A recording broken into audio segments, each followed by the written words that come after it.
pessoal, vamos falar hoje do livro Diários de Raqqa. 3 observações iniciais sobre o livro Diário de Raqqa, para a gente entender. A primeira delas é que cenário é esse, né? Raqqa é uma cidade na Síria e, por falar em Síria, é preciso sempre fazer uma contextualização política. Em 1970, assume o poder sírio Hafez al-Assad, né? E só é substituído em 2000 por ninguém menos do que seu filho Bashar al-Assad, que está no poder desde então. Então veja, esse é o cenário de 1970 até hoje. Você tem uma única família no poder, né? O Hafez al-Assad e agora o Bashar al-Assad. Ou seja, estamos falando de um país que já vem aí com 50 anos de regime fechado. Desde março de 2011, após repressão a um levante contra o governo Assad, ainda como reflexo da Primavera Árabe, inicia-se uma guerra civil na Síria. E essa guerra civil se mantém até o presente momento. Os desertores do exército Assad formam um exército rebelde, o Exército Sírio Livre, com o objetivo de acabar com o governo Assad. Em 2013, em função da guerra civil na Síria e no Iraque, um caos total, o Estado Islâmico começou a invadir e dominar territórios da Síria. Basicamente, o que nós temos na Síria é um governo ditatorial, liderado por Assad, um exército rebelde, tentando extraí-lo do poder, e o Estado Islâmico, um poder terrorista. A segunda observação é que esse livro é escrito realmente em forma de diário. Pequenas anotações, notas sobre o dia a dia, aqui e ali um pensamento, uma opinião, mas a edição do livro nos livra, ficou meio trava-língua isso, nos livra daquilo chato do diário, né? Hora em que é escrito, dia que é escrito. Não, a gente não tem isso, a gente não tem as datas e tal. Você tem pontuações, né? O livro é marcado por pontuações que talvez se parecesse com capítulos, né? Mas são muito curtos. Você tem marcadores e entre cada marcadores um texto, pequenos textos. A terceira observação importante para entender esse livro é que se trata de um livro escrito secretamente. Daí o livro ser assinado por um pseudônimo, Samer. Eu vou pronunciar dessa forma porque para não se confundir com Samer, e eu também não sei como se pronuncia isso em árabe. Bom, vamos ao livro especificamente. O livro é quase uma edição em HQ, né, com muitas figuras coloridas, obviamente, né?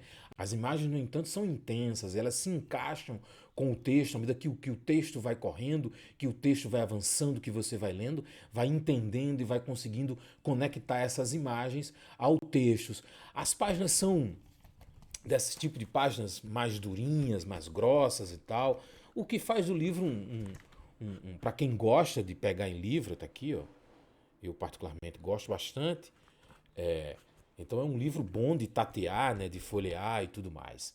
O prefácio do livro é escrito pelo correspondente da BBC, Mike Thompson, e é muito importante a leitura para entender o livro. Thompson informa como esse material está chegando, como é que ele está saindo da Síria, né? Que ele é escrito de forma escondida e ele sai por meios eletrônicos, mas há um controle absurdo do Estado Islâmico, e aqui a gente vai chamar de Daesh, né? Do Daesh, sobre os meios de comunicação, como é que o Samer consegue enviar esses dados. Então ele vai num cybercafé, mas em determinado momento o próprio Estado Islâmico, que controla Raqqa, proíbe o uso de smartphones, tem um controle absoluto sobre internet e cybercafé. Então é muito difícil retirar essas informações da Síria até chegar a um editor, até chegar a um correspondente em Londres, para que esse livro seja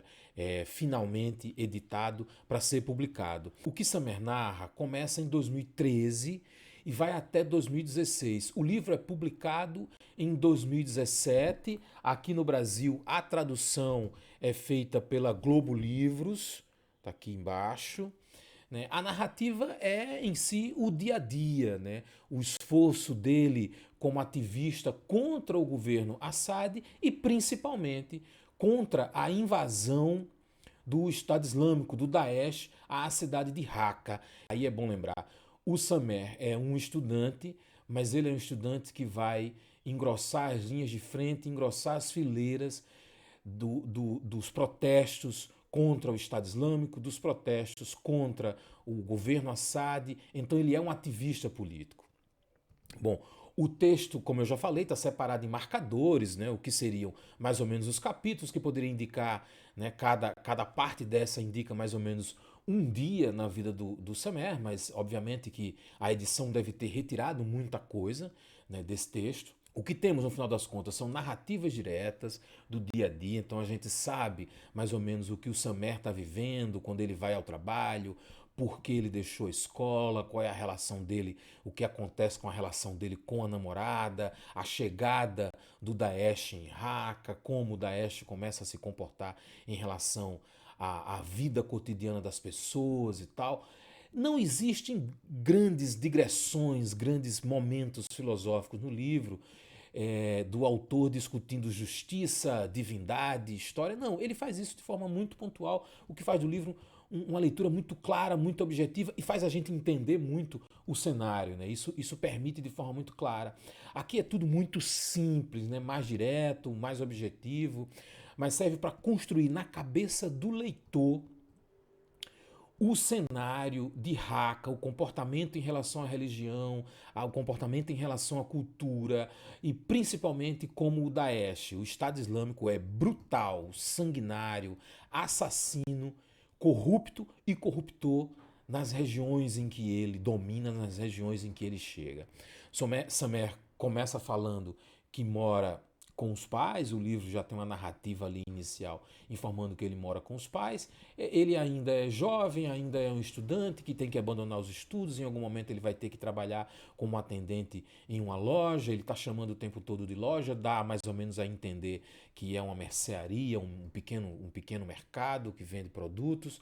A história passa pelas tentativas, né, de possuir um celular escondido porque é considerado crime e punido com decapitação pelo Daesh, pelas idas e vindas e os perigos que ele corre ao cybercafé, pelo temor da mãe, pela perda da namorada, pela casa bombardeada pelos aviões russos, e aí a gente lembra, né, o Estado governado, a Síria governada por Bashar al-Assad, faz aliança com o governo russo e o governo russo promove ataques.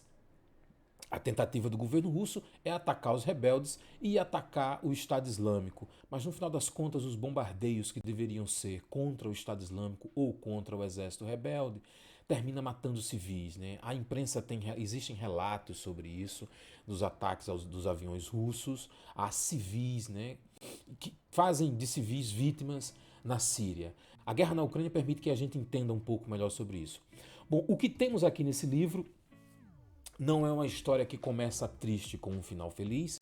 Aqui tudo é dor, tudo é tensão, mas com um foco na esperança. É uma história que vale muito a pena ser lida. Está aqui o livro Diários de Raqqa, um livro fininho de apenas 109 páginas. Tchau, pessoal. Até a próxima.